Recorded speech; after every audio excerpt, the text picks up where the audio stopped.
I think we're actually burying the lead. Hey, OC, how did you know that Parsons was going to be able to rush the passer as well as he did? You're the only person I've ever seen to ever say that Micah Parsons could be a put his hand down guy. So I need that question answered. The OC. And boss, show me. Boy, interesting times. That boy is back. That boy is back. Let's go. Like, we must have got a guard. That's the only thing that would have made him do that. That's it. He know. He know. Cause he been watching Twitter, man. Yeah, this gonna be a dope show, man. Yeah, boss showed me. He gonna show you today. Diggs ready to go. The real truth on Micah. I'm gonna give you the real truth. Yeah. A lot of people ain't gonna see it. I'm gonna show you.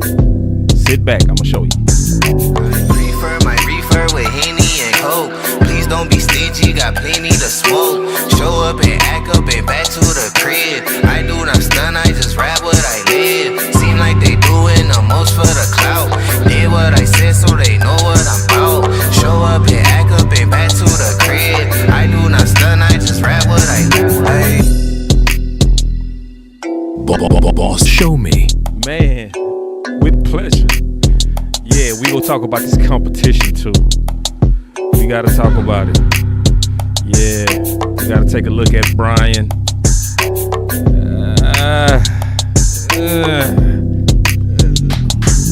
Shot it. Fight for. See, that's how to go out. Don't go out, just sit back.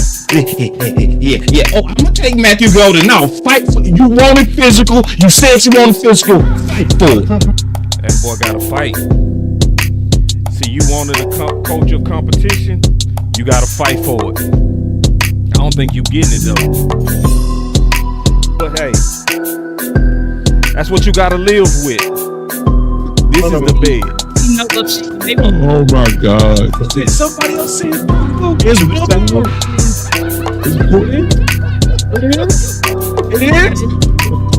It's Boss Cowboy Sports, where your voice matters. Ooh, wee man. Climbing out this hole. Climbing out this hole with a frown on my face. Yeah. Man, I just noticed the whole thing. Hold on real quick. I'm trying to see what's going on with my thumbnail. It look like it's off. Y'all let me know if my thumbnail off. Yeah. Anyway. Yeah, so I'm trying to make sure everything working kosherly. But if it's not, I might have to update that later. But today, man, we got to deal with what's going on with the homie Diggs. So, it's very, very good news. The one that was doubted the most is back first. The one that was said that he didn't attack his rehab attacked it the best. Clearly, the guy who was said that he's not the leader led himself. It's just amazing to watch. Take it easy on his back. take it easy on my back. So, let me just go ahead and get into it, man, because I'm gonna cover this from all different angles, right? This is definitely gonna be a show that I'm gonna kind of highlight this. Now, the good news is I've already done content on this. So, if you've been keeping up, I got both of these shows or short videos in the description. I have this one because, see, Revel was supposed to be ahead of Diggs. That's what everybody was saying, right? Remember they was showing him on a treadmill, and then you was looking at Diggs. He looked like he was far from it. No, sir. Diggs not only caught him, but he surpassed him. And I already did content on this. So Boss was already keeping y'all fully in the loop. Now, this was also around the time a lot of people was listening to the noise, and they was listening to Jerry, and they was saying stuff like, "Oh man, Diggs out of here, man. Diggs, he gone, man. I'm glad it didn't happen like that." Now, there was a chance it could have happened like that, though. It was a chance, right? Because there was some teams that did stupid stuff before, including the Cowboys, right? So when you talking about somebody and their body, right? A lot of people don't understand that players have rights just like owners have rights. And it's a lot of people, they got a misconception that Diggs should have just reported to work or reported to the Dallas trainers because Jerry and them wanted it to. And the person who was actually right was Diggs. He did what was right for himself, which ended up being right for Dallas. So this is what I said on Twitter, and I'm gonna talk about some of my tweets, some of y'all tweets, and we will just break this down. And what I said is it should have been massive apologies by a lot of people in Cowboy Nation to Diggs. He is way ahead of schedule. Oh, Mr. Nasty Time. But the sad part is this, and I stand on this. No group is better at attacking our own and our best than a lot of our very own Dallas Cowboy fans. And I mean this. And I mean this from watching how we move with our best. Not just him, how we move with Dak, how we always calling in to these radio stations and saying we want to trade Micah, how we call the best leaders not leaders at all. And we do it. We say Diggs ain't no leader. Y'all must no, Diggs is probably the leader. Micah, his leadership, I think he's selfish. If Micah's so damn selfish, why did almost half the team change their profiles in solidarity to him? Why? Why did that happen? Why did everybody speak up publicly for him? Dak, Diggs, Amari, everybody has something to say, but it be your own people that'll say his leadership. So I put it like this: when I was and I still study. I showed you my books on John Maxwell on leadership. I'm very into that. One of the main things John Maxwell teaches is you know a leader based on people willingly and gladly following it. So when you see a whole bunch of the Cowboy community, players, and the stars speaking out on your behalf, you, sir, are a leader and probably the leader. See, you know what a lot of us look at when we look at leadership?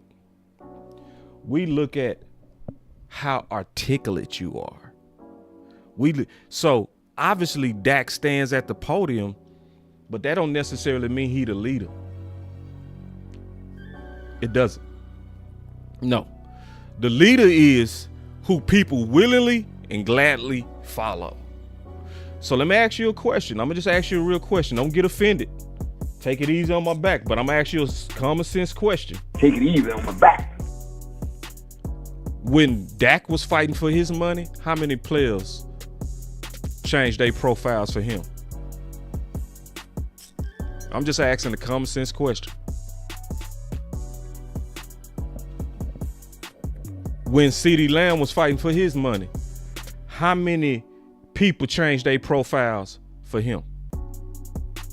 That don't mean they bad people, but you better look and see who the men following. You better look. You better look and see who they going on vacation with. And it be the own fans that be taking shots at the very best. So I said this, if I was a star player, I would play for my teammates and never the fans. Never. Cause it should be epic praise right now. We've been crying about corner. We need corner. We need corner. We need corner. We need corner. Then we figure out that one of our corners is going to be on the roster and the best one. It should be massive celebration. But is it? Nah, you know why it's not massive celebration? Because so many content creators, so many writers, and guess what? So many fans done already put their name against Diggs. So guess what? A lot of us can't even be happy right now. We got to put on some fake smiles. Diggs back? These old ugly smiles, these old... You can't even genuinely be happy because you put so much of your energy talking about this man. So, let me talk about the real. Because when you come to this channel, I want y'all to really kind of know the real. Okay? Diggs was right the entire time. He was right the entire time. The main reason Diggs was right, so let me show y'all this to kind of make the case. Does it make the Cowboys medical staff look silly is what Sean Sharif said from 105.3 The Fan. Does great work in the morning. And the question is an obvious yes. Okay, that's what I said. The question is yes. Now, it makes them look silly, right? And see, I looked at it from their side too. I'm gonna be very fair to front office. I'm gonna talk about all of it. The fine and everything. Some things about that fine wasn't bad, and I'm gonna explain it all. I don't want y'all to think I'm just here to shoot holes in Jerry and them. That's not true. I'm balanced. I don't just shoot holes. I'm a Cowboy fan. I'm not a fan of front office, a fan of the players. I'm a fan of what's right. I don't just shoot holes. I don't do it like that. I'm a measured person. But going back to this is what a lot of people didn't talk about when they was making the case for front office. Because a lot of people was making cases for front office and they was saying stuff like, well, you can't go to your boss and say, hey, I'm not reporting for work. Why does Diggs get to do that? Why does he get to say, I'm not going to see your trainers? That's rebellion. It was a lot of opinions like that in the streets. It's a lot of opinions like that with content creators. And then they would do stuff like try to make his job your job and say, you can't do that. Why does he get to do that? He should have been with the trainers of the Dallas Cowboys. He should have returned. He should have been at work. That's the doctrine that they put out there. Or that's the opinion that people have. This is where that opinion is wrong. Because the Dallas Cowboys training staff received a D+ grade. Let me just ask you a question before I keep going. If you figured out that your doctor, when you went to the doctor, made these in school, would you feel comfortable? Oh, hell no. Ooh, wee. I ain't hit this button in a minute. Sadiq with Charles. Look. I ain't hit that button in a minute. But Sadiq with Charles, though, she done brought it out, your boy. Lord have mercy. Damn. Sadiq with Charles with the $50 super chat. Oh, man. See, Sadiq, she know I'ma tell the truth. She know I'ma tell the truth up in this mother. You hear me? I'ma tell the truth. On all sides, though.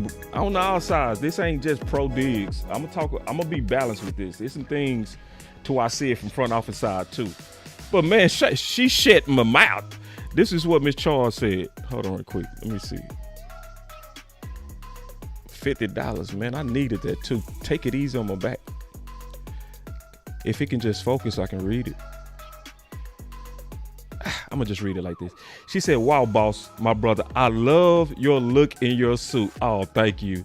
And Ty. Plus, I want to thank you for being there for us all. Everyone get these likes up and shares the content. Leadership can come in different forms of life. She's so right. And we look at leadership based on how eloquent one speaks. No, sir. No, that's not always the leader. No, Dak is the clear leader. No, he's educated. He has the master's degree in organizational leadership.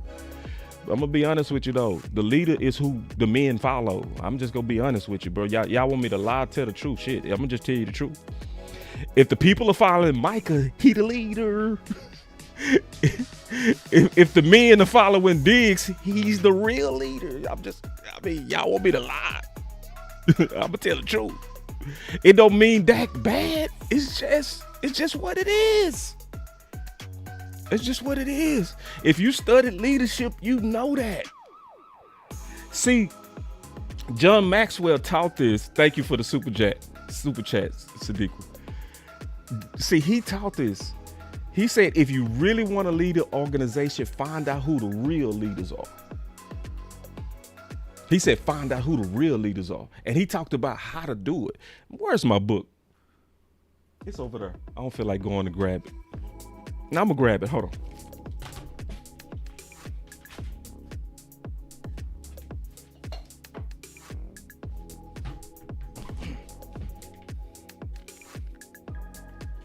Man, Miss Charles, thank you for that super chat. Man, she kicked it off for $50. Man, that made my day. Appreciate it. So this book right here, man, Developing the Leader Within You. One of the best books ever. And so on leadership. So he said, if you are what's called the positional leader, right? So you got the title, right? You got the title. If you want to influence the organization, you got to figure out who the leaders are. And he talked about how in this book, he say the leader is who everybody stops when they talk. So like, let's say if it's in the meeting, right? We all having a meeting. It could be the secretary, right? The secretary could be like, I just don't like where the organization is going. I think we should be doing this. And then if everybody's stopping and they listening, she's actually the leader. Not the person with the title, the person that everybody listens to. That's the leader. So if you're trying to influence that organization, you have to influence her. Boy, I'm giving y'all some real game. I'm telling you. See, a lot of us get caught up in who's the most eloquent in speech. Nah, you better really look close. Who do the men gladly follow? Who do they go on the trips with? Who do they hang with? That's the real leaders. I'm telling you the truth. So appreciate that. So let me go. Man, that was a good, that made my day. Sadiq Charles, you made my day with that. I appreciate that. Yeah. This is a great day. I found my iPhone. It was in Las Vegas. It's being shipped to me. When you find a $700 phone, man, and they call you, When they call you like, yeah, we got your phone. I'm like, whoa, what a day. What a day.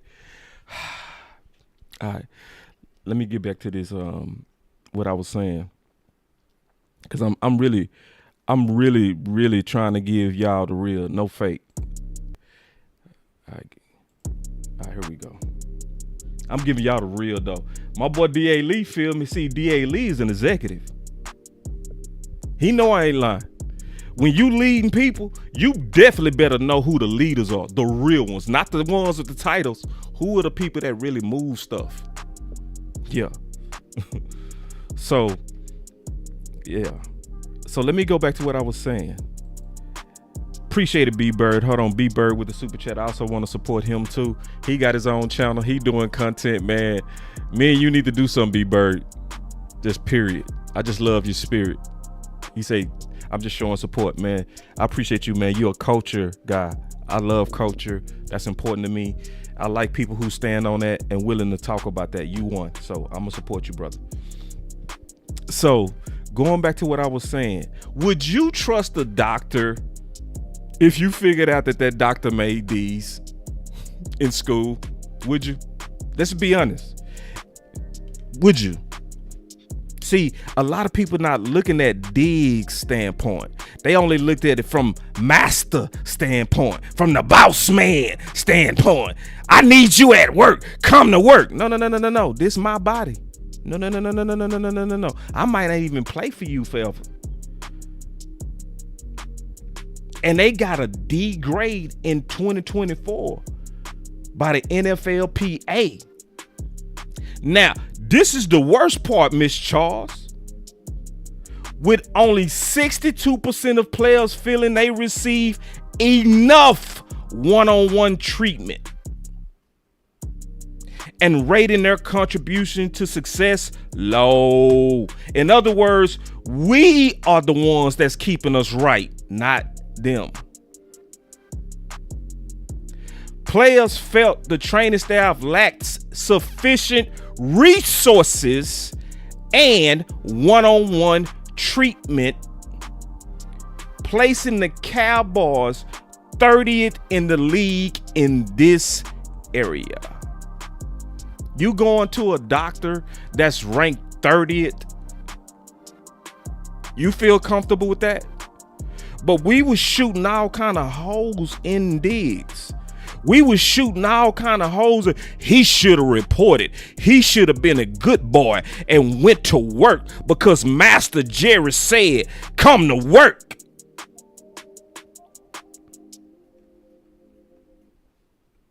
Nah. He made a grown man decision. So I'm gonna show y'all something. Just, cause when you talking about this stuff, you always have some people come in. Oh man, that staff 5 years ago was rated like the best. This the first thing I need y'all to do. You see these ears? Use them things, okay? Use your ears. They not talking about quality. They talking about quantity. Let me say that again. They not talking about quality. They talking about quantity. Basically, Jerry doesn't have enough staff. He doesn't. Y'all want me to tell the truth a lot to you. He just don't have enough. And 62% of your players are saying it. They saying it. The players. My boy Lou with the super chat. Also, Lou doing some fantastic work. He is going crazy. He said, would Jerry and Steven let a D+ doctor treat them? No, God! No, God, please, no! No! No. Oh, hell no! Nope. He wanted that top cancer treatment, didn't he? We not making fun of that. I'm so happy this man is alive. I'm glad he got the treatment that saved his life. But he paid for it, didn't he? And he sought out the best, didn't he? Didn't he? Yes, he did. So I think your players also deserve the best. Let me also ask you a question too.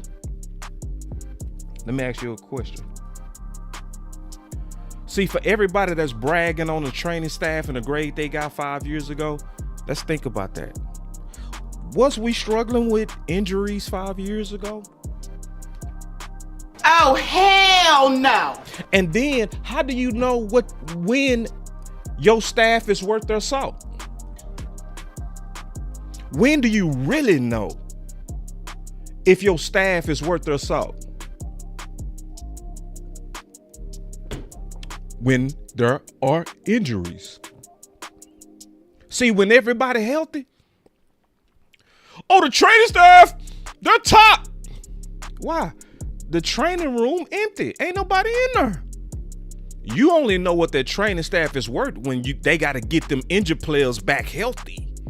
So when you started having a lot of injuries last year, that was the real test of your training staff. So I'm honestly not interested in grades from 5 years ago, when them boys weren't tested. No, the test was last year, and your boys got a D. You got a D. It wasn't the quality though. It was the quantity. It wasn't enough of them. Yeah. And so us fans sided with front office. A lot of us sided with front office versus Diggs doing what was truly best for him. And this is what a lot of people don't know. See, one of my best homies and friends is an NFL trainer. I know that these players write their own check for that personalized training. So when you go outside of the Dallas Cowboys facilities, you paying for that. And you not paying no little bit. He probably paid up to $1 million out of his own pocket for his own rehab, because he didn't want to be put in line with all those other injuries. He wanted exclusive, top-notch treatment that he paid for out of his pocket. So let me show y'all this, because I showed this before, but a lot of people probably missed it, because that particular video didn't do enough numbers.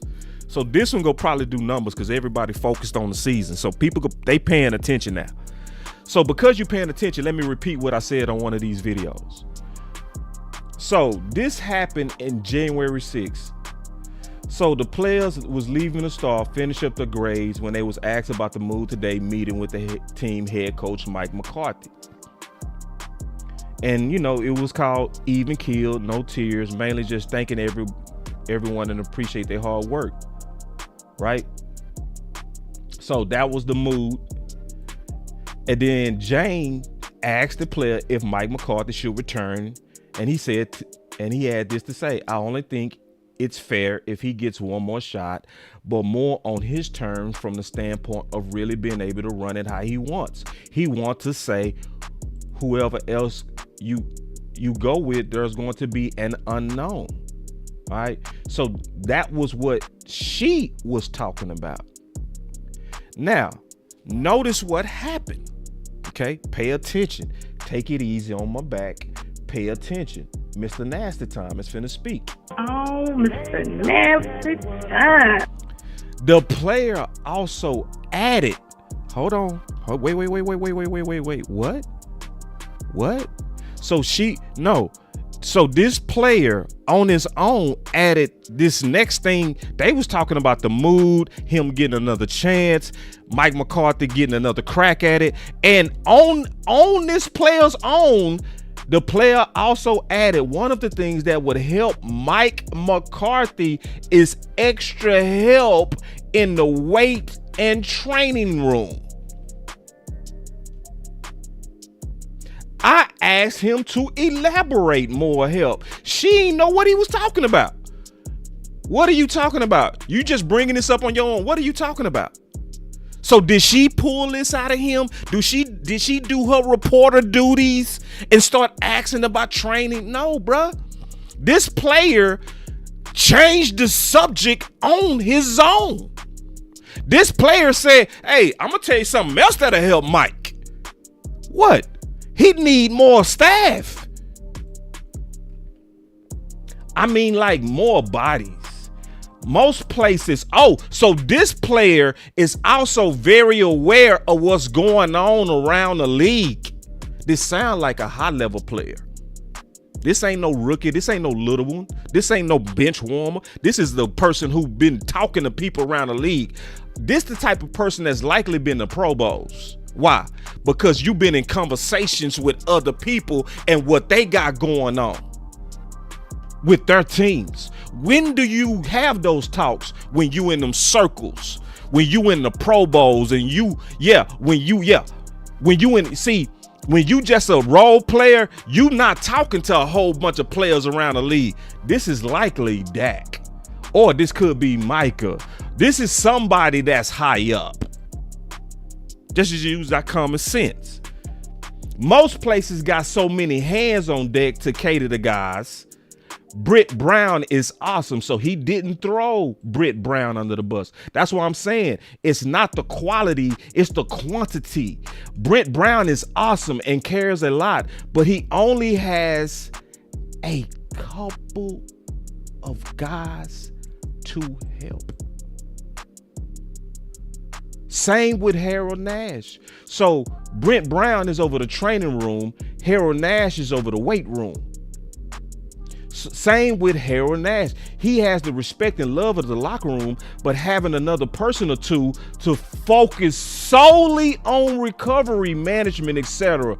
So players feel more taken care of, and the staff can focus on building the performance program more. I guarantee this, Dak.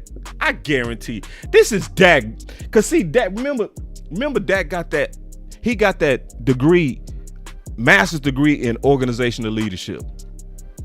See, somebody like that's talking like that is looking at this from a managerial standpoint. Who is the person that's educated on a master's degree level in organizational leadership? Your quarterback. Yeah, your quarterback. That sound like Dak to me. This is somebody that's talking high level organizational structure.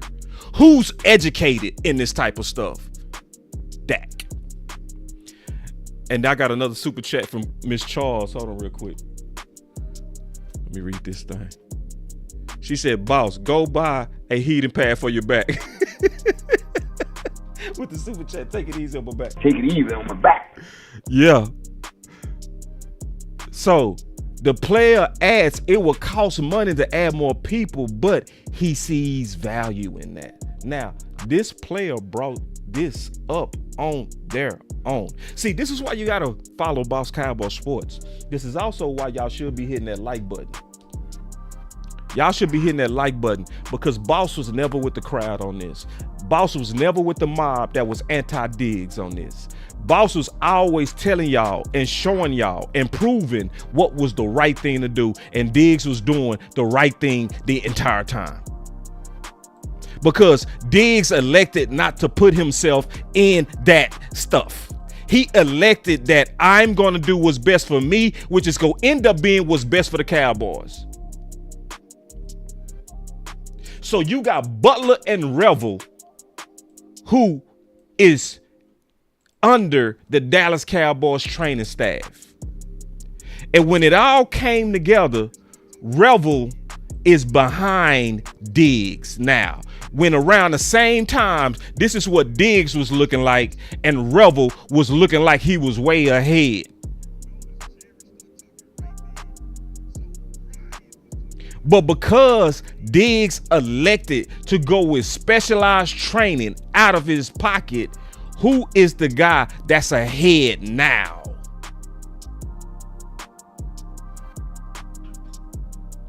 Who is the guy who passed the physical, and who is the guy working with that understaffed training department is now behind. Because one guy, when it was the offseason, woo, Diggs better watch out. He's ahead of schedule. Diggs better watch out. Woo! But then when it all caught up, the man who paid out of pocket, why Cowboy Nation was trashing him.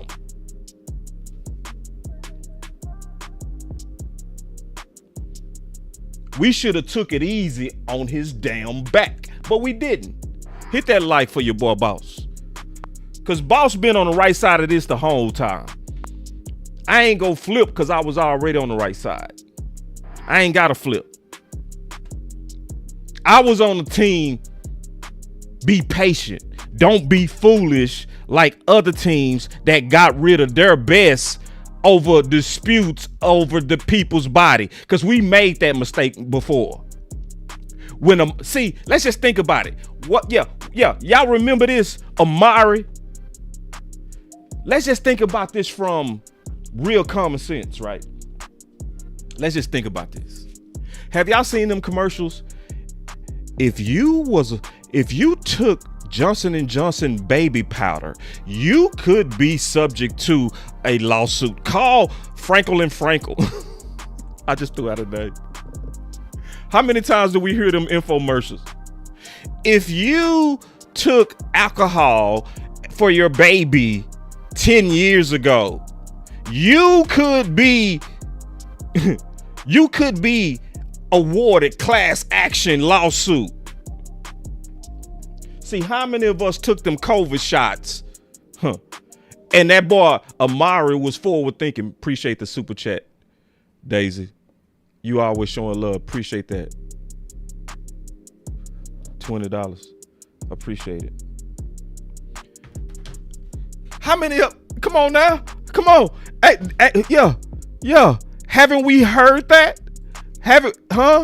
What if 20 years from now, 15 years from now, we hear this? You turn on the TV and you hear, if you took the Johnson & Johnson COVID shot, you might be subject to a cash reward. Call Frankel and Frankel because they have discovered that it's causing cancer. It's causing tumors. See, a lot of us took that COVID shot in a hurry because we wanted to get back to our lives. But it was a fight between what you want me to do with my body. And guess what? Yeah, they got rid of him because he was doing what was best for his body long term. It was no different than Trevon Diggs. No damn different. But who was the one that we turned on? We turned on Diggs. So this is where a boss is going to be all the way balanced because it's also two sides to this. Okay. It's two sides to this. I'm going to give you, see, me and the OC, we live by something. And I learned this from the OC. He said, when you are a true fair debater, you have to look at it from the other person's point of view. Now, I don't stand with them on that Amari decision. I think they failed. They just fumbled that. They fumbled. Okay. But let's talk about this fine. Okay. Let's talk about this fine. Because partially I can see it from their point of view. Okay. So I said fine $500K for being way ahead of schedule is wild. But I also can step back and I can see it from their standpoint. So, and I said this on this particular show, so I'm not saying nothing new, but I'm gonna kind of elaborate on this. Okay. So keep in mind, if you look at it from Jerry and them standpoint, I can understand why not just them, our owners want their doctors to get you back. I understand it. Think about it. Jerry and Steven are the ones who hired the doctors. They are the ones who hired the strength and conditioning coaches. They are the ones who vetted them, looked at their medical history, look at their background. They did likely a massive amount of research before they employed a lot of these people that's on staff to rehabilitate your team. So then you'll have somebody step outside of that, right? And that's why you start seeing dissension between owners and players when they step outside of company resources, because they are paying these people and they trust these people, and these are medical staff. So if it's a medical staff, you ain't paying them people $80,000. You paying them people $150,000, $200,000, $300,000 and up. So if you got a lot of people going outside of your staff, then why are you paying your doctors? See, that's why I was saying the whole time, please God, do not let these people fall for the stupidity that happened with other teams. That's why I said I'm just glad the Diggs situation didn't snowball to a dumb divorce like Brady, Luka, Amari, and Leonard from San Antonio. It got spicy, but mommy and dad is still in the same house. That's the most important. See, because see, what happened with Luka? One of the main things that was pissing off the owner is he wasn't reporting to the team doctor. It was just like Diggs. Man, when I work with y'all, man, I be having back issues. I'm gonna go ahead and pay out of pocket for my people. What happened to Brady? See, people don't know what really happened to Brady. One of the main things that pissed off Belichick was Brady wanted to use his own resources medically. And it was the same thing that happened to Amari. And I was praying, I was saying, God, please don't let Cowboy Nation run Diggs out of here, because he is electing to do what's best for his body. The exact same thing Brady was doing, the exact same thing Luka was doing, the exact same thing Amari was doing.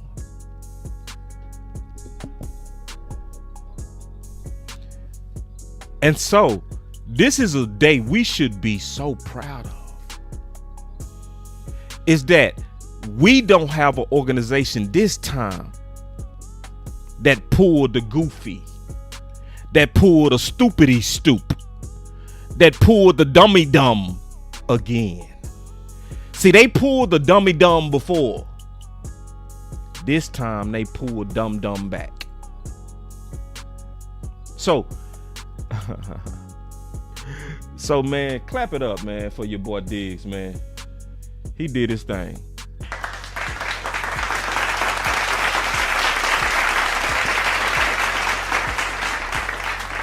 And you know Bosco give you that real. He did his thing. And I'm proud of him, because it's not easy to be under the scrutiny of an angry mob of Dallas Cowboy fans. Because we love to side with Jerry. We love to side with Jerry. And if you listen, I was very fair to Jerry. I understand the pressure of them wanting these players to see their doctors. I get it, because they paying them dudes. It makes sense. Like, it's like, man, listen, I want you to get your tires checked at my facility. I don't want you going down to the street. I don't. Even if those guys good, I don't know those guys. I get that. And I'm just glad this time Jerry and them didn't trip. This time they was like, okay, Let's see how you come with the inspection. But see, I still sense some pride because remember, Steven said, we feel like if he would have been under us, he would have been ahead. And Diggs tweeted cap. The blue cap. Yeah, I stand with Diggs. I think it's cap too.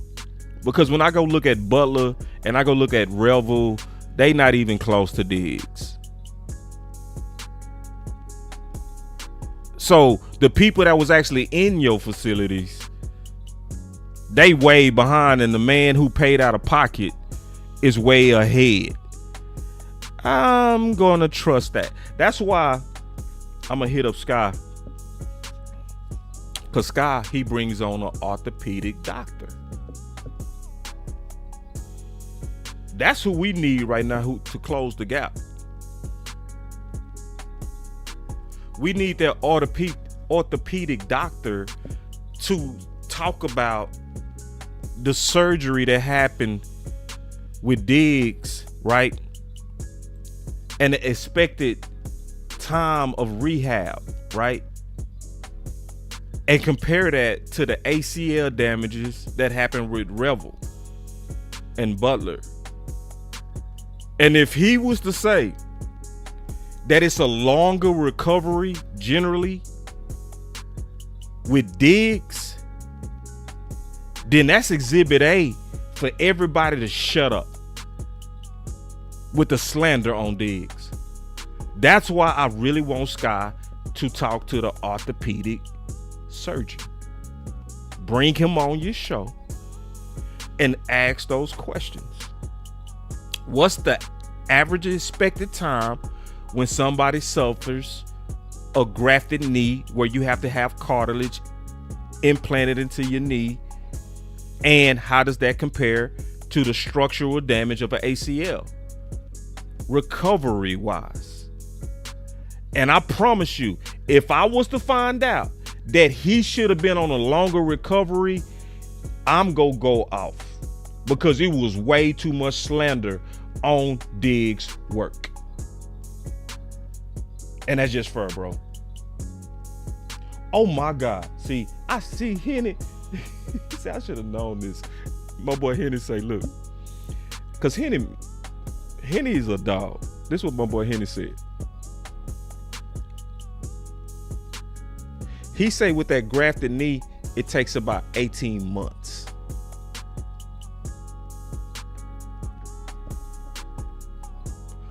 If Henny is right, I would want to run that by official doctor. But if Henny is right, and this was Diggs in March,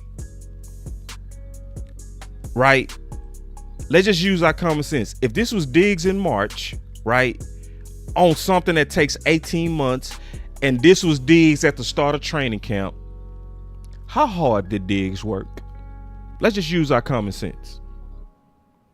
Let me ask that a question again. Assuming that Henny is right, this is Diggs in March.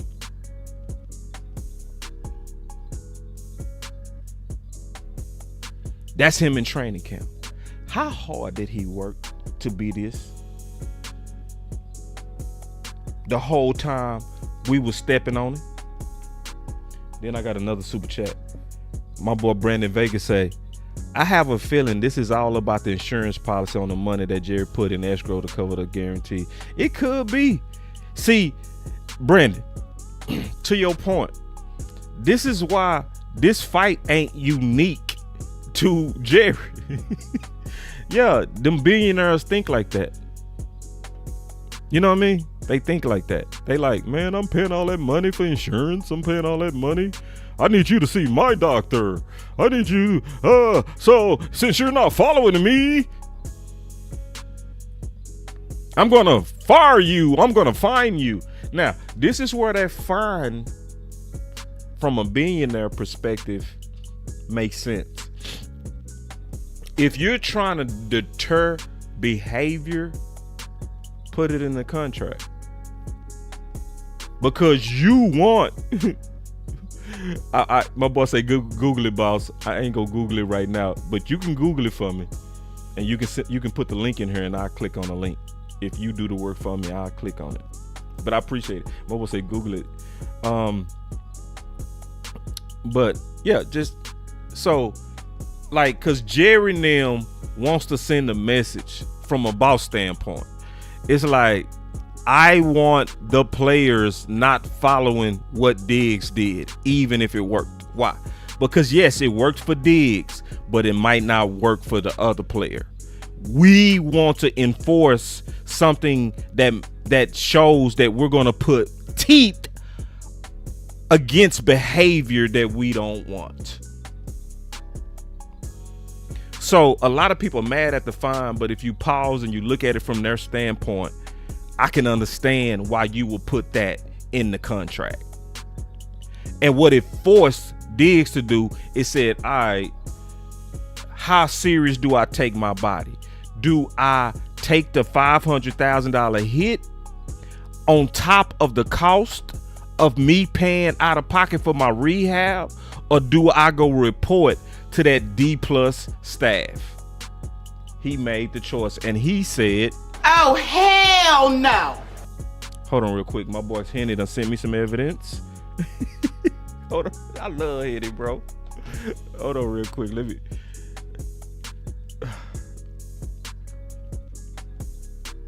Let me pull this up. Henny is a dog, man. It's my dog. This is teamwork right here, y'all.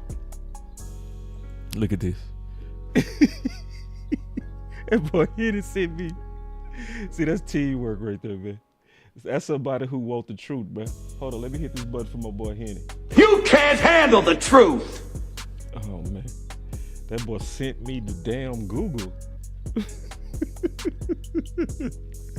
Yeah, somebody said it's policing. And I ain't got no problem with that. If I'm being balanced in my coverage of this, if I'm being honest in my analysis of this, I can understand them policing behavior. I do. So my boy Henderson, he said knee cartilage graft surgery recovery is long, progressive process with an initial crutch usually used typically lasting several weeks, followed by physical therapy to regain strength and range of motion over several months. While daily activities might resume in about 4 to 6 weeks, a return to jogging typically occurs around 6 to 9 months, and high impact sports can take 12 to 18 months or longer. Oh my God. Bro, everybody should be apologizing to Diggs right now, because he is way ahead of that timeline. Sky, we need you.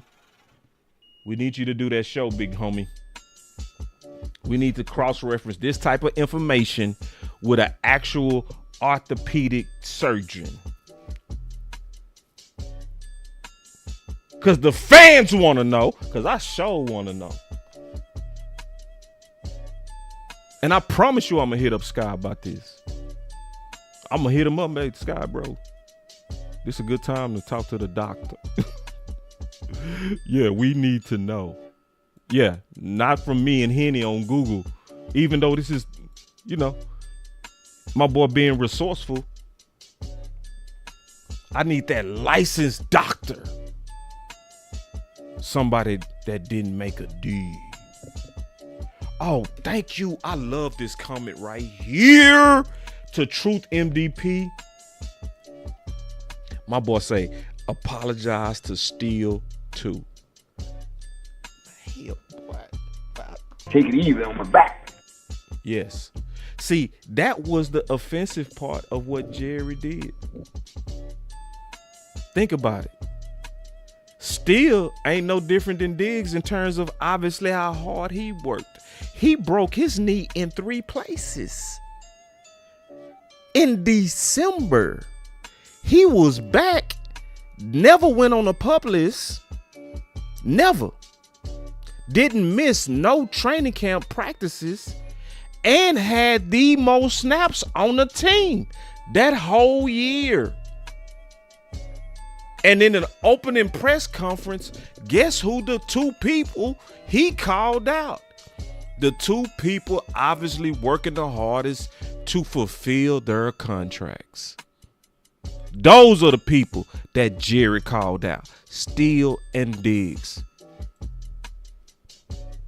You can't handle the truth. I'm just being honest, man. I mean, just what it is.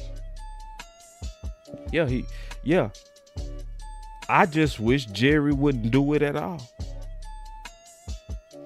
I just really wish he would just not use his best players.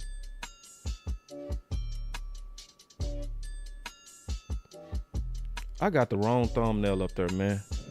I should have way more people in here. Let me fix that real quick. And then I'm going to go to the other subject. The other subject that I got to talk about, man, y'all go enjoy that. Y'all sit back for 1 second. Let your boy Boss fix this real quick. I got to fix this. I got the wrong thumbnail and everything sitting up there. So people ain't going to be clicking on it because they going to think it's an old show. Y'all let me fix that real quick. Appreciate your patience. Hold on, y'all. I gotta fix this.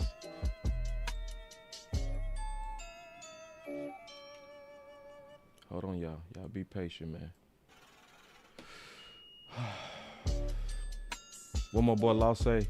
Flying the plane while I was in there? That's what I'm doing. Yep. Some of the stuff you gotta do sometime, man. It's just what you gotta do, bro. No. Take it easy on my back. Let me fix this. Change. Alright, so now I just need to save it and then boom. Yeah, because I know with this topic, it should be way more people in here. You know what I'm saying? People probably think not clicking on it. Alright.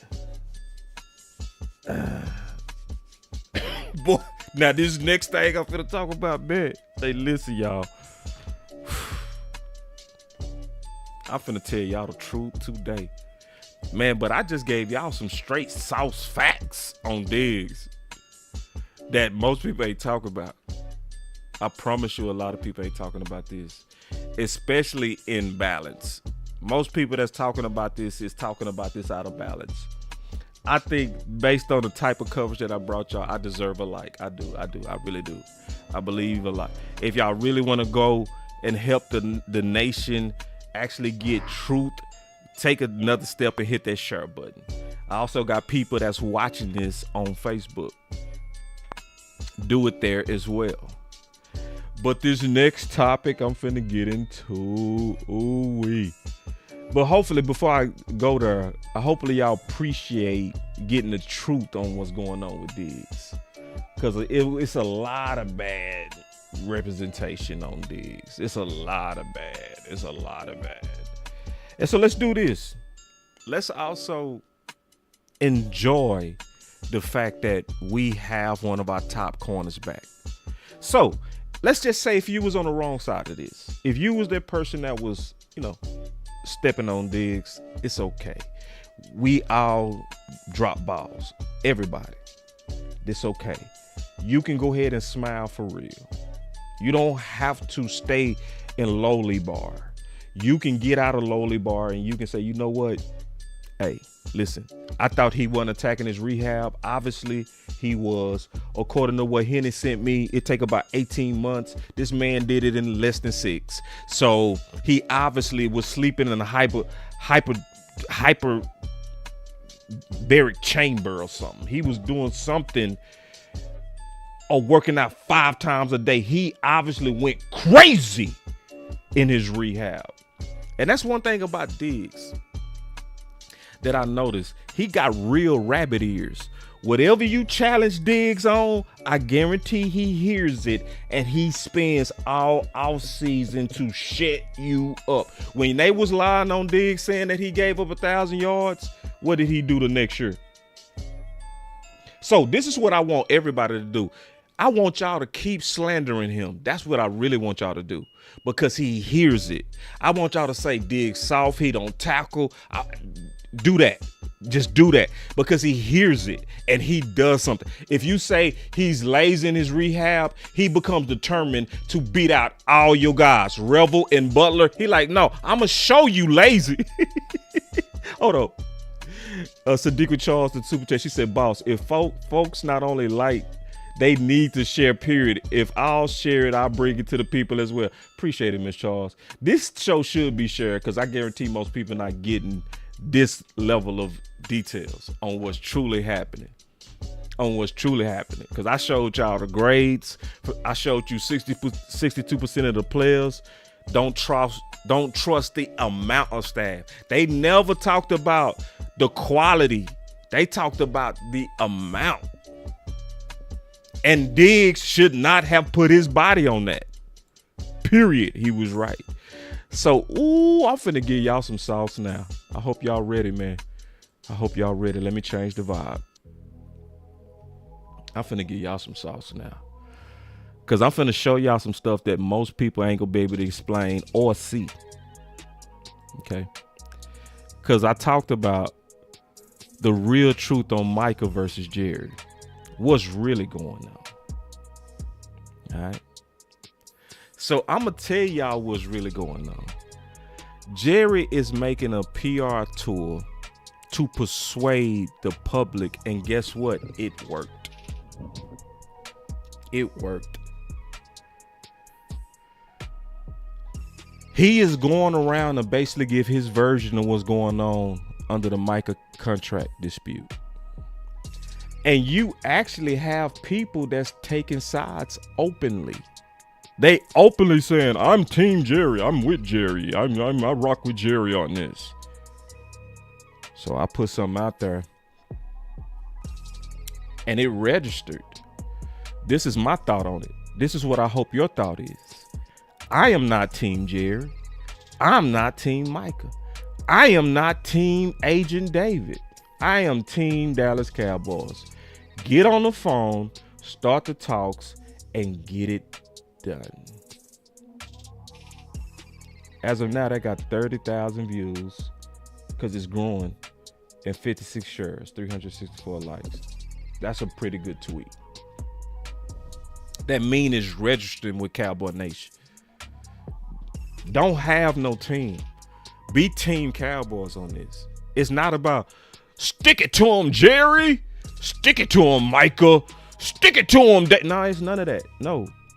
Let's just work it out. Let's work it out. So, let me explain what's really going on, okay? What's going on is Jerry is a masterful businessman, okay? He's a masterful businessman, and what he's doing is he's trying to communicate to Micah to come talk to me. Now, he wants Micah to come talk to him because he is trying to basically get a sweeter deal by talking directly to Micah and skipping the agent. Because, see, a lot of people got caught up on that guarantee, right? And then they locked in on that and they missed the big picture. Because Jerry is basically fast talking the public. This is what he's saying. I offered Micah the most guarantee out of any non-quarterback. So what that does is that makes Micah appear greedy. And it makes Jerry appear fair. Yeah, and it was Jerry. But as you said, Jerry, those were different times. We're so at a different place now. You know, those numbers in those days were pretty much going to stay relative to who was the highest paid at the position, what did you accomplish. Now, the numbers are so astronomical. You know, you said you made a great offer. Was that offer, was what we hear, would it have made Michael, you don't have to tell me the number, but would it have made Michael the highest paid non-quarterback in the league today, which we have all heard that's one of the things that he and his agent wanted. Yeah. Without telling me, would that offer have made? I can't necessarily say, but I don't want to hedge the question. Okay. It would have made him the highest guaranteed player other than a quarterback in the NFL. So when people hear that, they like, then why did he or his agent maybe turn it down. I'm Team Jerry. Because they locked in on guarantee. You also got to ask the question, why did he strategically pick the playmaker? Why did he strategically pick Michael Irvin? He did that because Jerry has done business with a lot of his players for the last 30 years, especially those that he was directly able to negotiate with. If Jerry's trying to get you to come down, let me just say it like this.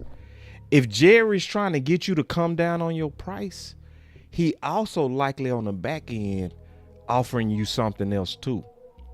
That's why whenever he in these big contract negotiations, he always talks about how he's taking care of his players for years. So strategically, it made sense for him to talk to Michael Irvin to put the message out there that Michael, come work with me. If you work with me, you could be like Michael Irvin. Now, listen to this. Mr. Jones, Darren Woodson just came out here to do commercial real estate. Is there something about the Cowboys where they all jump into commercial real estate? Now, this is 2019. This is when Daknin was trying to get their bag. This is also when Tank was trying to get their bag. Watch this. Listen. Come out here to this particular franchise. What is it that has created that pipeline of talent from football to commercial real estate? Well, what has created this pipeline of talent from player to commercial real estate? I've been in commercial real estate ever since my college graduation. Man, my first job was commercial real estate. That's my side hustle. And it's an exciting area. It's very competitive.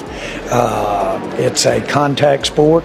It doesn't surprise me that these ball players engage in it and are good at it. And so I know that it's certainly made a lot of good things possible for me. It's rewarding because you get to meet so many good people. So the whole area is a place that I could recommend. Commercial real estate is an area I can recommend. Any of our players that Emmett is involved in it. So the whole area is a place that I could recommend. Any of our players that Emmett is involved in it. So the whole area is a place that I could recommend. Any of our players that Emmett is involved in it. Just now, notice he said Emmett is involved in it. Name one, but many of our players are involved in real estate. So this is my note, because this is around the time Dak Prescott was in a fight for his first contract. And I said, Cowboy fans better consider the sources when ex-players recommend pay cuts to current players, especially one that is mentioned by name, Emmitt Smith. So let's go back to that. So February 19, 2020. See, this is why you got to follow Boss Cowboy Sports. I think I'm probably one of the best at investigative journalism, like straight up. Like, I'm going to go show you for real. Okay. Do y'all remember when Emmett was saying Dak Prescott should take team-friendly deal and make up the rest in endorsements? Do y'all remember that? Do y'all remember that? Huh? I remember that. Do y'all remember the quote that he had, Emmett? He said this. Hold on real quick. This is why you can trust Boss Cowboy Sports, man. Because most people ain't going to be able to put this together. Dak has to understand and maybe take another perspective. The perspective may not be all the money that you get.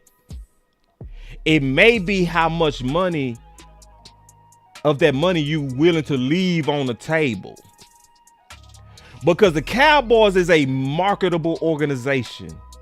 So if you are the face of the franchise, would it not, instead of taking 35, would you take 28 and leave some for Amari and pick up the other 35 through endorsements?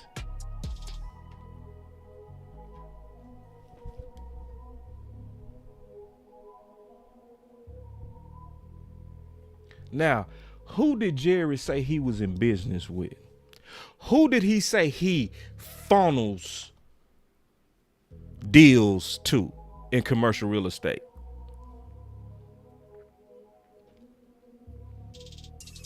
Let me ask you a question. Did Amari get paid anyway? Did Dak also get paid with Amari anyway? Yes. But who was out there pushing Dak to be team friendly? The guy that Jerry was in business with and was funneling commercial deals to.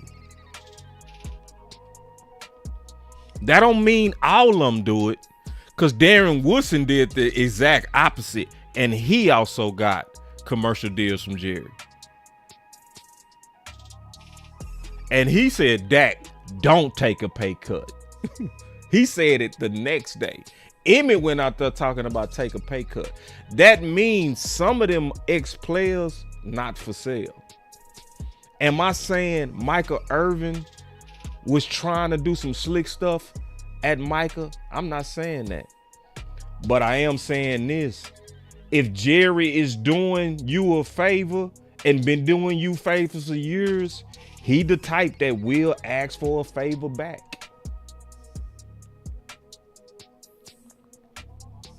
He'll ask for a favor back. I ain't lying on that. I'm telling the truth.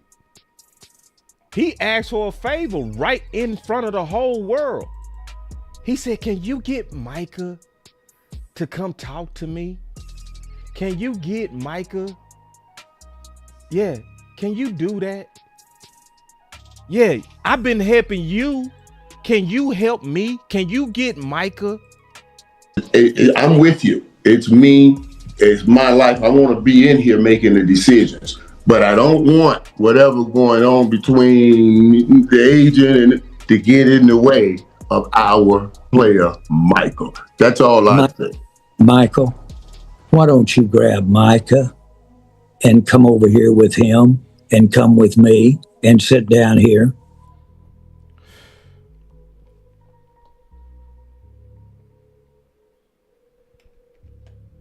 And bridge this gap and sit there and go do it. Yeah, I will. Why don't you do that? I will try to play bridge. Why don't you do that? Why don't you do that? Why don't you do that?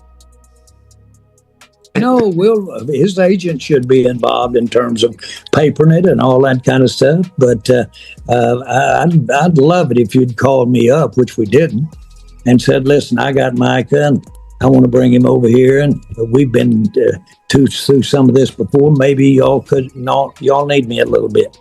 You don't think he putting pressure on Michael Irvin with that? That's it. Why don't we do that? Yeah. Hey, don't trust me. I'm gonna try.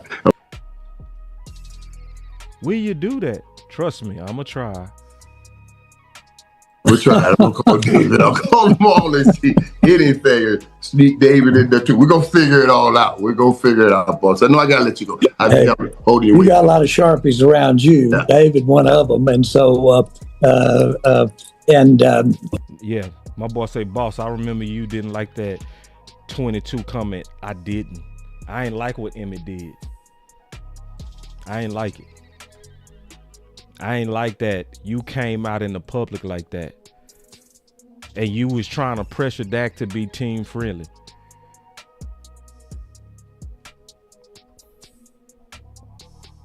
And you fought for your money. I ain't like that. I didn't. Especially when Darren Woodson didn't do it. When Darren Woodson,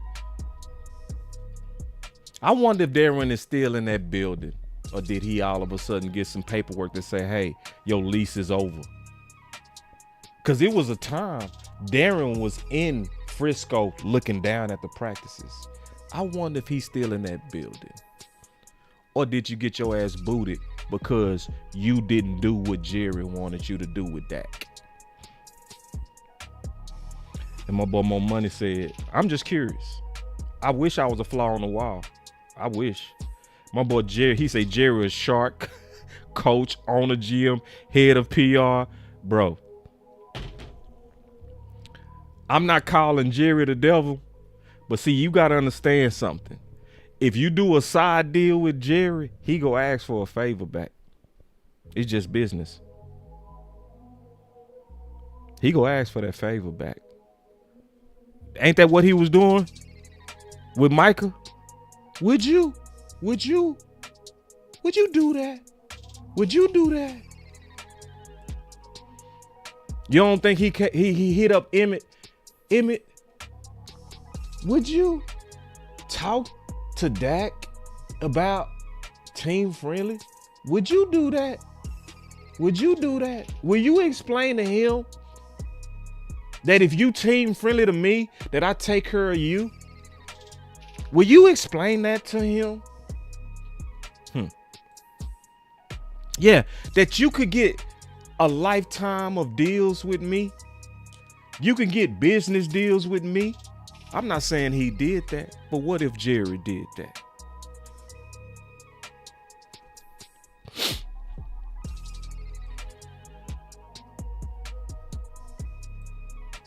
Dak said that his representatives have made a counteroffer to the Cowboys. Are you pleased with how things are going in those discussions right now? Well, as I just mentioned, I'm sorry, we're forcing to have the players that have interest in their contract at the forefront. We're fortunate to have that number of players that have that. We are doing contracts here 100% of the time on the entire Cowboys. And we really never know where we are with anybody until we get one done, and then everybody has agreed. But we're moving along satisfactorily with all of our contract negotiation. Now, this next part, really lock in. Because this is where a lot of people missing it. If you want to know the truth, this is the channel. You want answers? You can't handle the truth. Lock in now. Pay attention. So can you talk a little bit about where you are with Lawrence and why it's not just as easy to get things done now? Yes. We all understand that in a negotiation, both parties can really want to get it done. They've just got to go. Now listen to what he's saying. Both parties could really want to get it done. Into the area where they have some disagreement. He said you gotta go into the area of where you have disagreement. Listen. That in a negotiation, both parties can really want to get it done. They've just got to go into the area where they have some disagreements. Usually it's about the amount of money or the time that you're talking about, issues like that. Some disagreements. Usually it's about the amount of money or the time that you're talking about, issues like that. Some disagreements. Usually it's about the amount of money or the time that you're talking about, issues like that. So let me ask you a question. We just talking this through. We thinking this through. He just told you he know how to solve the issues when you are in a place of disagreement. He said you got to go into the areas of disagreement. He said usually it's the amount of money or the time. You telling me he don't know to do that with David Mulugeta? You telling me he don't know how to go right into the area of disagreement?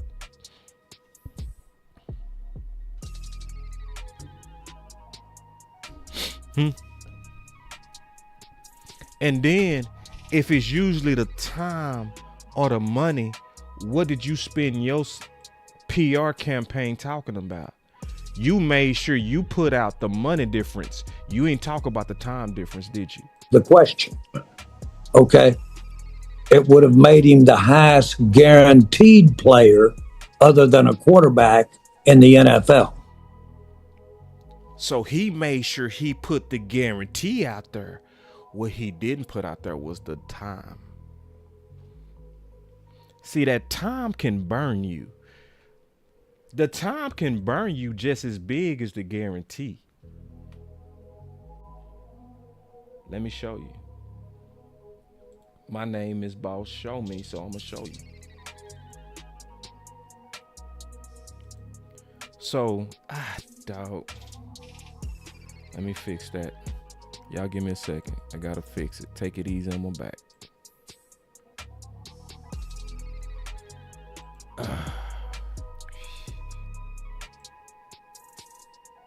Got it. Now, this is for people who want the truth, bro. Some people don't want this level of truth. Some people just want that surface content.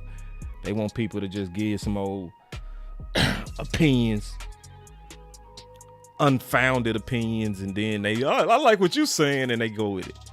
Nah, my name is Boss Show Me, and I live that. So let's look at the cap. These are the actual cap numbers, okay?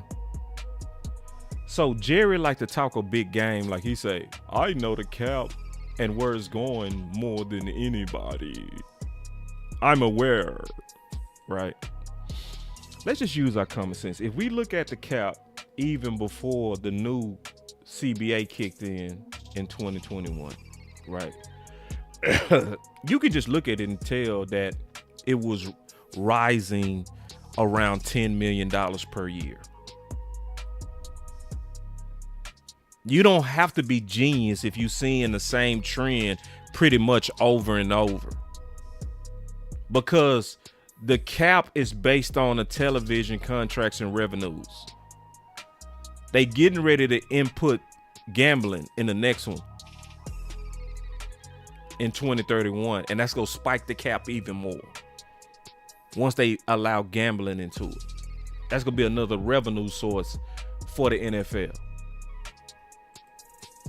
So if I just use my common sense and look at it go from in 2022, the COVID happened in 2021. That's why the revenues are so low. Remember, the stadiums was empty, all kind of stuff like that. So that was the first time it took a dip, right? But then it took a massive rebound from 185 to 208, right? So you can basically see pretty consistently it's rising by about $25 million per year. So on average, the cap is rising about, again, $25 million per year, around 25 million, give or take, right? That's why the time is important. And that's what a lot of people don't understand. Because if you take a long time to get into the new cap,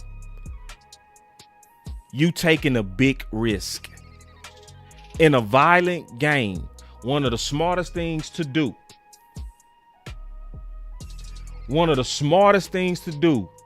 is to get right back into the market. Long-term contracts are the dumbest things you could ever do to your career. That's why he said it's usually about the time and the money, because you actually can lose more money if you space your contract out too far. So if you decided to do a 6-year contract and another player that's your counterpart did a 3-year contract, when that cap raises by $75 million in 3 years, guess who's able to go right back and get into that new market? The 3-year contract player. But if Jerry finessed you for a 6-year contract, can you do that? Oh, hell no. You can't do that. See, that's why he fought Dak so hard. He fought Dak so hard because Dak was literally one of the first players who understood, I'm a finance major. It's called the time value of money. Dak understood it. So Dak wasn't going to do no 6-year contract, nor a 5-year contract when his counterparts was all doing 4. But when they was trying to make Dak look greedy, that's why I remember all this stuff. They was leaking out, Dak turned down $33 million. Dak turned down $32 million. Dak turned down. They never talked about the time. But guess what we putting out there? Micah turned out the most guarantee. What if it's the most guarantee in a 6-year period? That's a bad deal. Because it'll be better for me to even get less guarantee in a 3-year period where I can go right back into the market. That's going to be $75 million higher and get a whole nother contract. Can you handle the truth? Can you handle the truth? You can't handle the truth. And Dak was the first player to not go for that shit. That's why they fought him so hard. See, look at TJ. Man, this is Boss Cowboy Sports, man. I don't play with y'all, bro. I'm going to give y'all the real. All the time, bro. Every time. Look what TJ did. Look. Did he sign a long-term contract? Nope. Nope. 3 years. Why? Because he's smart. He thinking, man, I'm older. I want to come back and have this same fight 3 years from now.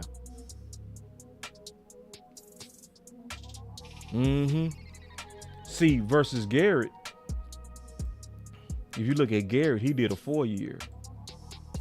Right? And see, everybody will be looking at, he had a high guarantee, $123 million. Shit. Watch what happened when TJ go back 3 years later. See, you gotta think. It's the time value of money. Wait till TJ show back up and he gonna be like, yeah, I want another contract. If you go look at who is the all-time richest players, guess who top 3 in NFL history? Kirk Cousins. Kurt? Yeah. You know why? Kurt understand the time value of money better than all these dudes. You go look at Kurt contracts and see Jerry be out there capping. We got 3 years on Micah. I got 3 years. You capping. No, you don't. You a super capping. You trying to act like you willing to tag Micah twice. You ain't willing to do that.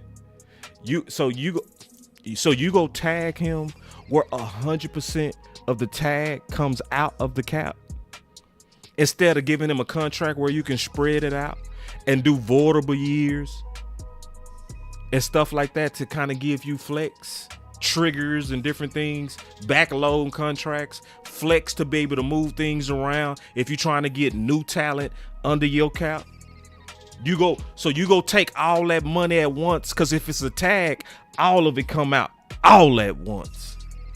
So you telling me Pickens, Tyler Smith, Bland, you go risk them because you playing hardball? I got 3 years. No, you don't. And you know you don't. Now, the fans fall for that. How he's under contract. He's under contract. Jerry has all the leverage. It's like, y'all just don't understand, bro. No, he don't have the leverage. Yeah. And then he tried to use Dak as an example. He talking about See, Dak is an example of, yeah. See, but tell the whole story, Jerry. Tell the whole story. Tell them how you lost $31.5 million in 4 games. Yeah, and go look at the transaction history of the Dallas Cowboys. That was the most expensive transaction in Cowboys history, tagging Dak. You don't think Jerry remembers that?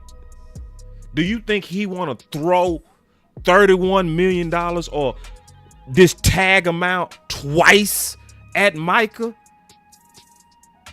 See, that's what happened with Kirk Cousins. The Washington Redskins thought they was being tough, tagged him twice. He got all that money up front. Then went to Minnesota. He didn't do a long-term contract. Guess what he did? A 3-year contract. All of it guaranteed. He did it with Minnesota twice. That's why he the 3rd richest all time. So if you want to know what's really going on, Jerry is likely doing what he does. He's promising and he's trying to use that tech shrimp strategy where he's trying to get his phone to ring. He's trying to get Micah to fire his agent, and he's trying to put public pressure on him to do it. That's what he's doing. And he trying to get his former players to help. Just like Emmett went out there to help.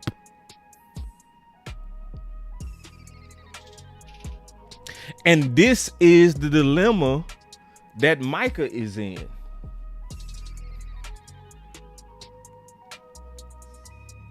What if Jerry offered him a lifetime of business interests? What if, I'm gonna just throw that out there. Well, let's just say if that happened. Because he keep basically selling it. He's selling it like, if you do business with me, you gonna be made for life. This is the problem with that thinking. If you do a deal and give a discount now, see, Micah don't have the privilege of what Emmett did. He don't have the privilege of doing business with a guy from 30 years ago, dealing with a 50-year-old Jerry. This is an 80-year-old Jerry. So these lifetime promises that maybe could be made, which is alluded to, he alludes to it all the time. He alluded to it in that video. Commercial real estate is where I can funnel deals, and he alluded to it again. Listen. And so that you can have times when you feel real good. You feel like you're making progress. You can have times when you don't feel as good. This isn't in any way unique to DeMarcus. Yep, he was doing the same thing to Tank. This ain't unique. This ain't unique. This has gone on as far back for me, notably with Emmitt Smith. Mm-hmm. And of course, any of you that know my relationship with Emmitt Smith today know that that's kind of a memory that we kind of smile about and fond. And by the way, here we are 20-something years later and we're in business together. So that's just the business. It's a part of the business. The main thing, in other words, yes, I haggled hard with Emmett, but some kind of way we worked it out. Some kind of way we worked it out. And guess what? Years later, I'm funneling business to him. You maybe took a discount then. You got a lifetime of value business with me. Can he promise Michael that at 80? Oh, hell no. So guess what? Micah is in a position where do I potentially go with your promise because your track record is good? I see your track record. It's good. Emmett, you feeding him. Micah Irvin, you blessed him with that interview. That's gonna do numbers. Yeah, you blessed him. You still rock with him. You help him get in the Hall of Fame. Yeah, I see the benefit of doing business with you. I see that your best tends to always get these good ass jobs around the NFL. So yeah, I see it. But the problem is your track record. I see your track record. I don't see the other man's track record.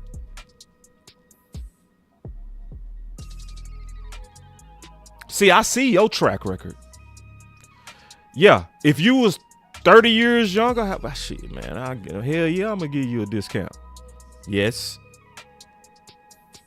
Cause you fulfill your lifetime promises. I see it. You do. When is Steven did that? So if Micah was to give a discount, who would fulfill the lifetime promise of Cowboy blessings? Can you trust Steven to do that? I don't know. He has no track record. Where's his commercial real estate deals? He was an engineer coming out. Jerry walked out of Arkansas a businessman. Jerry does commercial real estate as a side hustle. He's so genius in business that he can drop commercial real estate deals into your lap. Hey man, I don't really feel like dealing with Vegas. This deal is pretty much done, Emmett. All the comps look good. The 30-year projections in this market looks amazing. This is a slam dunk deal. Emmett, you want it? Sure. Yeah, you go get about $5 million on commission on this. Oh, shit. Thanks, Jerry. Can Steven do that? My answer would probably be, oh, hell no. Because he ain't got the track record. So when I'm looking at this deal and what's really going on, Jerry has done a masterful job of convincing the public to be anti-Micah and be anti the agent. But he told you out his own mouth he know how to work these deals out. But he feel like he gonna get a better deal by talking directly to Micah. And that's not consistent. That's not consistent because he didn't do it with Zach Martin. He didn't do this with Zach Martin. He didn't. Zach Martin missed 3 days of OTAs. They called his agent and got it done. Jerry know how to get these deals done, man. Don't fall for that shit. The mistake that Micah made is he got too close to him. And it made Jerry. He was like, man, that's a good deal for that type of player. And he fighting for that deal. What I think is going to happen, I'm going to be honest with you. This is what I think will happen. Then I'm going to go on to the last portion of what I was going to talk about. What I believe is going to happen is that Jerry is making his last attempt to try to get Micah to turn against David. He's putting the last bits of pressure to try to make Micah say, you know what, let's get this deal done. Let's just do that deal that he threw at me. I'm ready to play football. I'm sick of going through this. He's testing Micah's resolve. But I think it's a bluff. I honestly feel like it's a bluff. A lot of people think, oh, he's sick of this. He's sick of these players and he's aging. No. Jerry, no. He's doing a media tour because this is his last attempt at it.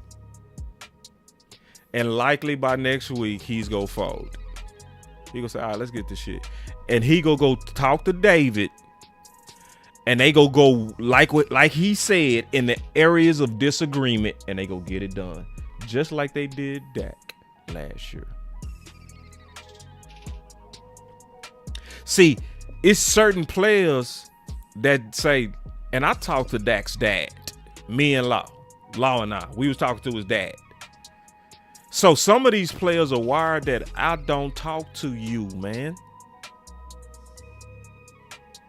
No, I have an agent. That I talked to Dak's dad. Dak's dad said that to me. He said, I trained my son. Don't you ever do that. He said, we got professionals for a reason. Don't you go in there trying to box with God.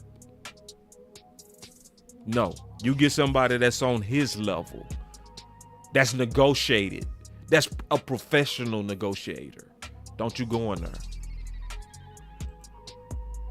And when you take that type of stance, it makes it hard for Jerry to be creative. And I think it offends him. I'm just being honest. I think it offends him. Because he wants to be creative to get a deal done. But if he has to go through the agent, he can't. So the people that fight tooth and nail for their worth, they get fought the nastiest and the hardest. It's what it is. So I told y'all I was going to give y'all the truth. And that's the real truth of how I see it. And unlike most people, I've given you a lot of evidence. I showed you what Jerry said, his state of mind, how he uses former players that he's done deal with, like Emmett. And you can see Emmett out there trying to shake down Dak. You can see it. Same thing he was doing with Irvin. Can you do that for me, Michael? Can you do that? Can you do that for me? I've been helping you. Can you help me?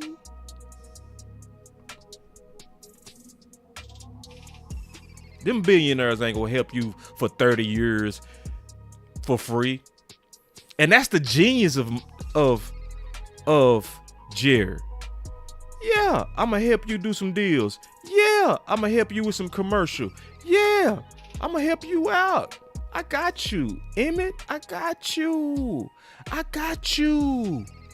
But when it's time for DeMarcus Ware to get paid, I might need you to go on tour and speak about him taking a discount. When it's time for Romo to get paid, yeah, I'm gonna need a favor. I've been helping you. Michael, yeah, I need your help. I want to come on your podcast. And I'm going to talk directly to Micah Parsons.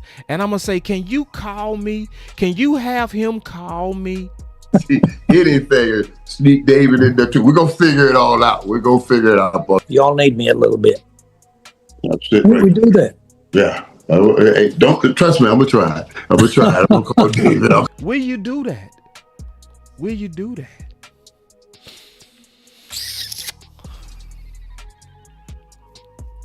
So now I'm gonna be finished with this next part in 5 minutes.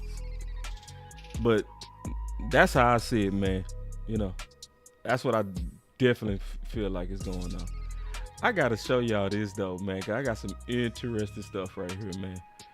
All right, because I'm blowing through this next part. That's interesting.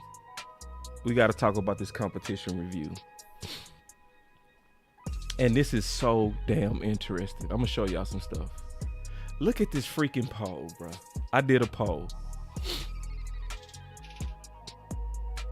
And so I asked Cowboy Nation, who played better at wide receiver?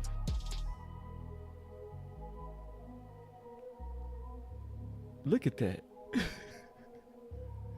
61% said Ryan Flournoy. 29% say Trayshawn Holden.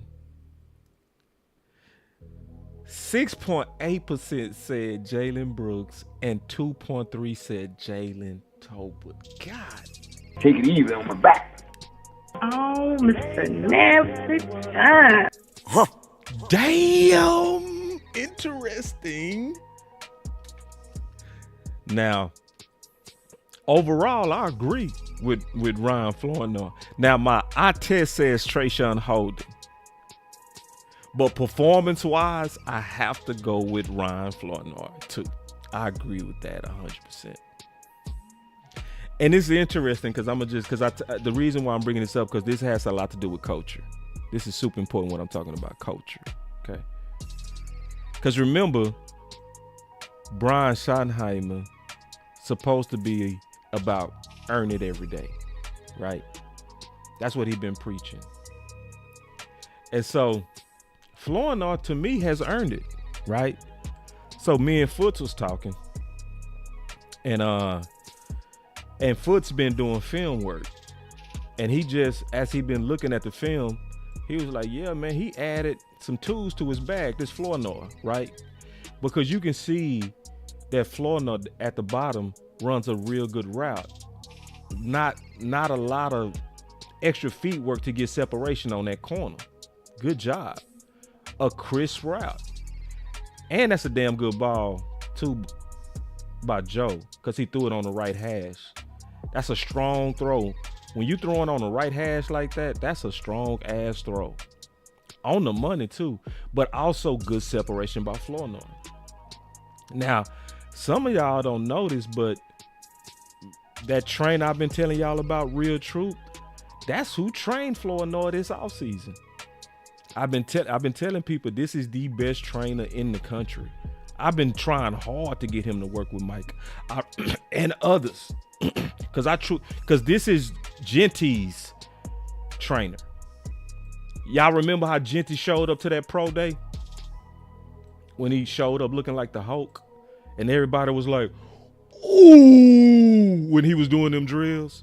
It was my partner who trained him. Real Truth. Real Truth. And Real Truth trained Flournoy. And it feel good because I know Foots does a lot of work. He does a lot of work on film. And he go cut you up. Like when he cutting you up, he go really. So he was dissecting him. He said, yeah, shit, he done added to his tool bag. And I was like, yeah, guess who Ryan Flournoy worked with this offseason? Real Truth. And this is what Real Truth told me. This is a true story. This is a true story. I talked to Real Truth about 4 months ago. And he said, man, do you know Flournoy? I said, yeah. He said, what you think? I said, he all right. He all right. He's starting to get better, but, you know, he said, I need to work on his balance. He said he has big toe balance issues. I said, what? He said, yeah, I'm going to fix it. And guess what? That boy Flournoy been showing out. I see the balance. I see what my trainer homie been working on. And see, this is where, going back to Diggs real quick, we just talking about now. This is where a lot of times when you go outside the facility, you get better training because you get more specialized training. That's why Diggs showed up the way he did, because it was specialized. And Real Truth and them not cheap. You gonna have to show up with some real money. You not gonna be dealing with a Duke for cheap. When you get that specialized training, I'll get ready to spend $500,000 out your own pocket. Yeah, get ready. Minimum. Some of these dudes, some of them might not get that type of deal depending on how to work, but that's just interesting. Let me show y'all something else because we talking about competition. This is the most, look at this one. Look at this. Oh my God. Ooh, look at this one. Take it easy on my back. Take it easy on my back. Look at this. What? I wasn't expecting this at all. Ooh.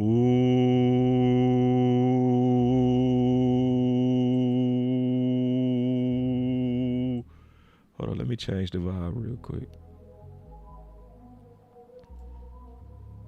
Change the vibe.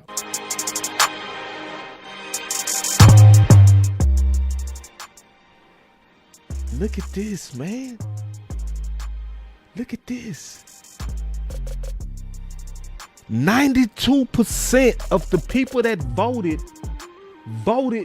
James Houston as the better out of Donovan, Ezraku, and Sam Williams.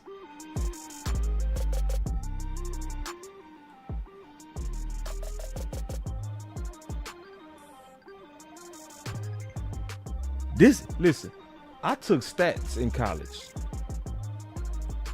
Whenever you have a sample of over 100, that's a safe sample of the majority of fans. They call that a smaller sample. You can get a sample or a poll, and that 100 is going to have at worst a 10% deviation from the masses. So that means that worst, generally 82% of fans at worst are going to go with James Houston over Sam Williams and Donovan Ezraku. That's pressure. That's a test. Who is that a test for? You, sir. You, sir. And you, sir. It's a test for y'all. Or you go past this test.